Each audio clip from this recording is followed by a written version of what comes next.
Welcome to Tremendous Talk. We got the industry, tea, and the jokes.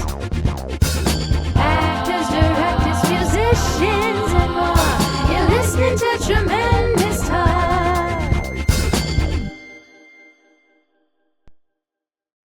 Well, exciting to be here with you guys. Thank you for spending time. Tremendous Talk podcast. We always like uplifting, people of color and talent in this industry that needs some bolstering. And so we always start with a speed round, which Ash will lead us in. Let's go. Okay, what's your favorite boba order? What border? Boba. Boba? Oh, yeah. If you don't drink boba, coffee or anything counts too. I love all boba. Wow, look at you. Black coffee. If boba light sugar. Oh. Yeah. Nice, I like it. Okay, what's your go-to Chinese food order? Oh, 乾炒牛河. I know what that is, but what does that consist of? It's beef and pho. Oh, okay. There you go. Dry pan fried. I love it. Don't forget about dry. I mean, I just got back from Taiwan. There's so much great street food, like pai gu fan, 葱油饼, which is standard. There's this thing called yan sui ji. This is all like street food that I love. Let me get going. You won't stop. Yeah, We'll talk about food. We'll be all The day. whole podcast is about All food. I day love we it. talk about food. It'll be a food show. Oh, speaking of shows, what are you currently binge watching? Oh, nothing, because I'm doing this, and I'm shooting too. So I'm shooting a show in Calgary. So I don't have time to binge. Love it. Sorry. NBA. There you go. I mean, I just did basketball season, so. Nice. Yeah, I haven't seen anything yet. You can binge watch Interior Chinatown starting November 19th. Oh, there you go. Yeah. Plug. Muchas gracias. Thank you. Yeah. And then one more question for you guys. If you could live in any world, Interior Chinatown included, what world would you live in? Vancouver. TV fiction. Wow. Just straight up Vancouver, Vancouver as is it. is. I love it. I like that too. I love it. That is in Good any scene. world. In any world in Narnia? I don't know. Vancouver, man. Vancouver is the city, baby. Vancouver, the problem with Vancouver, it's a little too cold too long. Yeah, that's for you. That's the only. I love the cold. I love the cold. Probably Hawaii for me. Yeah. Wow, what different answers. Yeah. How did See- you guys do a TV show together? Because we're friends. Yeah. I mean, yeah. just like us. We're very Yeah. Same, different. different. Different. Same. There you different. go. That's right. Ty, let's start with you. You have such an incredible, prolific career, and have been such a, someone that Asian Americans can idolize in this industry. And now you get to, Can they? yeah, yes, Wow, of course okay. they can. But we're here. Thank you. Muchas gracias. Celebrating. I gotta say all the thank yous now. Okay, Well, go. we're celebrating such it's a phenomenal show. Interior Chinatown is really good. What I've seen of it so far. But when you reflect back at your on-screen debut to now, how are you feeling getting to be such a prolific person here? Well, I tell you, even the first thing I ever done, the first film I ever shot was kind of out of the box itself. It's called Cocaine Cowboy. And that's with Andy Warhol and Jack Palance, right? I mean, so it's kind of like a cult classic now. It was a kind of a weird film. So, I mean, it was something that, I don't know. I mean, I think the universe have a particular plan for me that I don't know anything about. So I just follow the universe. That's all I do. That's lovely. I'm going to journal about that. Today. We're big Come journalists. on, let's go. I come from the theater, so I'm used to being on set, and so that's also my escape as well. I mean, Hollywood, give me television and film. I at first I didn't want to do any of it. I said, man, that's bullshit. I don't want to do it. I said, I'll just go do my theater. I do my theater. I'm from New York, so I do theater all day long, right? But then she started to think about, wait a second, I could do theater all year, and I reach a fraction of the audience. I mean, you watch a TV show, you watch a movie, you can cover so many millions of people. Wait a second, if I want to make an impact, I really need to move into TV and movies, because otherwise, I'm going to spend all my life doing theater, and I'm going to reach a fraction of the people that are able to at least have a message reach to them, right? So I have that kind of a transition into film and television, and it makes a big difference, and you make more money. So Archie, you're Okay, let's talk about your IMDb for a second, because your IMDb is lit, man. Like, you have such a nuanced background and stuff like that. I mean, who are we talking about? Amazing. But I love that you're into like creating policies and supporting other people and stuff like that, and doing all these things. How has your background in like kind of this social movement and supporting people affected your acting career and creative career? Oh, you dug in, didn't you? I did. Yeah, look at you. It's our job. I mean, just in a nutshell, I kind of feel like I appreciate that, by the way. I love my life. I feel so privileged that I get to do this. And, it's a dream, even when it's hard, even when it's,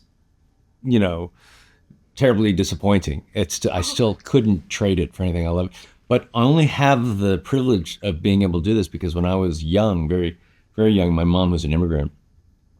She and my biological father split before I was like even a year old. So she was destitute and couldn't afford to feed me. So she gave me to this family that she happened to meet that lived on a working farm in northwestern Pennsylvania, very rural area.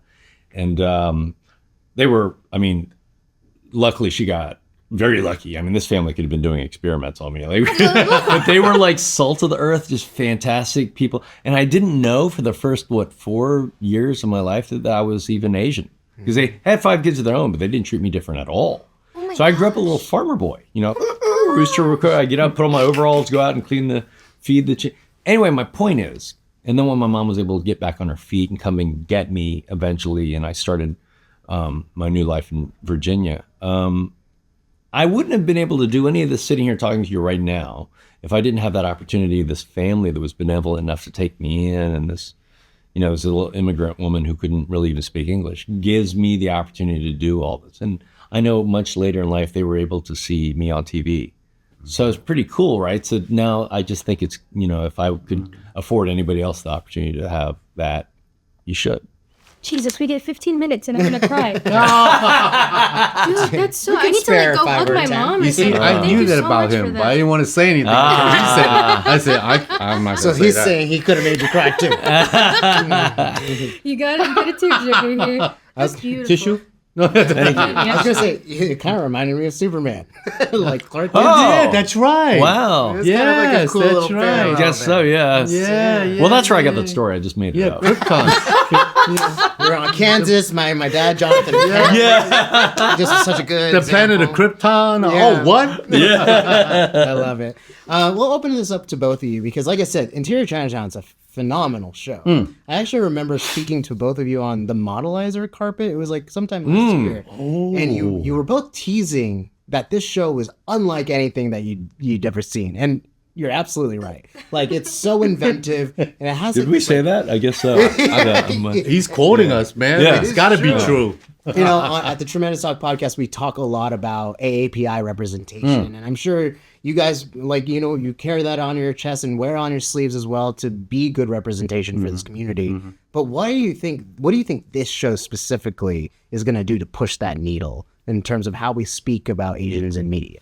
Well, again, it's a progress, right? I mean, progress process, right? I mean, we're getting to this point in the timeline, it's probably a very small space. But from this point on, hopefully it's like a 3-stage rocket, just boost us up to another level, right? So we continue to strive for those things, no matter what we do. Well, what I hope it really does is shines light on these communities that maybe you had only known were the ones that brought you food when you go to Chinatown, right? And they're just not necessarily just the silent, minority that you're not us, but the society at large has gotten used to just thinking of. But obviously, these are people within these communities have their own hopes and dreams and ways and wishes to survive, and especially a lot of them are immigrants, right? So they're trying to forge their identity as they go and doing the best they can. So holding up a mirror to this humanity, I hope is what the show affords the audience to see that they're people too. We're people too. And importantly, really it's about the Asian American community. It's not an Asian community. Absolutely. It's where our place is in America because we ain't going nowhere. We're here to stay, Yes, we are. That's right. So, you're talking about we are the part of the fabric of the American, fabric, right? So continuously exploiting, because we don't have enough of it still. there's still a lot of Asian stories, but there's not enough Asian American stories. And there are still stories has not been told of the people who contributed, to where we are today, decades ago. The people who built the railroad, people who invented, Bing Cherry, navel orange, the fishing industry, all of those things. I want to pay tribute to them. I want to continue to explore and find stories that we can go, you know what, Grandma, Grandpa, this is about you. Yeah. That's what I want. I hope someone's listening to our podcast and writing those ass like, that's a great idea for their screenplay. Bing Cherry. Bing Cherry. That's $5,000. That's right. That's Bing, man. Bing did that. We're gonna bump that number That up. was a very low. But in talking about this deliciousness of like characters and telling these stories and stuff, so we have the book, the amazing book by Charles. We have the screenplay, everything that Taika and Charles has brought into the screenplay and the story and everything. These characters, they're kind of in the book, they're like fleshed out in the story. Bring them to life. Can you talk about how you brought these characters? They're so nuanced. They're like onions with all their layers in them, and they're so deep and so feeling. Like, how was it bringing these characters to life? If you want to start. My character's not in the novel, actually. They wrote it, they developed it for the long form to kind of. Yeah, it's well, thank you. I hope so. It's it's the character I think that kind of bridges the two worlds. And so, what was the other part of that question? I'm sorry. Just bring it to life. Yeah. Well, I mean, I don't know how to articulate on that. I hope we did. I hope just in the way, kind of illustrating the way the ordinary citizens of Chinatown, the tribulations that they have to endure, and how we try to get through them. And were you able to kind of be more flexible since your character wasn't in the book? I think so, but you know what was great about Charles and the writing team is like they were very open-minded to like considering. Well, I remember asking Charles something about it. He was like, "That's a good question. Let's think about that." Not a showrunner that's like already like has this, maybe a charade that's already, and like I can't. I really admire that a great deal about him, that he's secure enough in himself to like say, well, there's some things that I'm still evolving as well. So let's do that together. Oh, it's delicious. Yeah, it's really wonderful. Whereas I've worked with, we certainly have, where some are so precious with it, they don't want you to change a period to a dash. Oh, wow. It's very specific. Yeah. And then what about you? Your characters in the book and in the TV series, there's differences in it, and I love that. You brought so much to life with it. Well, that's our job, isn't it? Yeah. You kind of look at these things, and you have to work with people who are self-assured.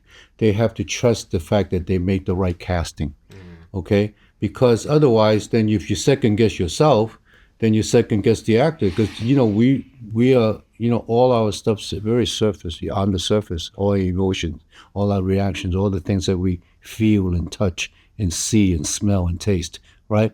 But if you sense hesitation on your side, I know. But I never felt that from that side. They always feel that, these people said we made the right decision to cast, Archie and Tzi Ma in these roles.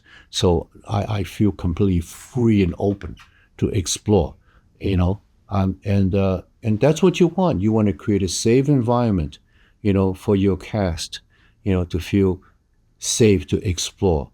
Even if it's wrong, there's no right and wrong. It's it's about choice, right? So if that choice fits, fine. If that choice doesn't fit, we'll not make another choice. It's all good. Take 2, take 3. Who cares? It's back to trust. Everything comes back to trust. Absolutely, 100%. That's a great way to end the podcast. Yes, and thank you for trusting us. Yeah. With the interview. Yeah. I know that 15 minutes just flew by. Yeah. That was sure that did. was the 15-1-1. I was like, this is great. We got to talk about a lot Wow. of this. Okay. That's amazing. Covered a lot of ground. The Tremendous Talk podcast is produced by Lawrence Sharma, Ashley Rapuano Sanchez, Gabriela David, Joseph Feralde, and Jeremiah Abraham in collaboration with Tremendous. The Tremendous Talk podcast jingle is by Jared Sanchez and Ashley Rapuano Sanchez, produced at Amsterdam Records.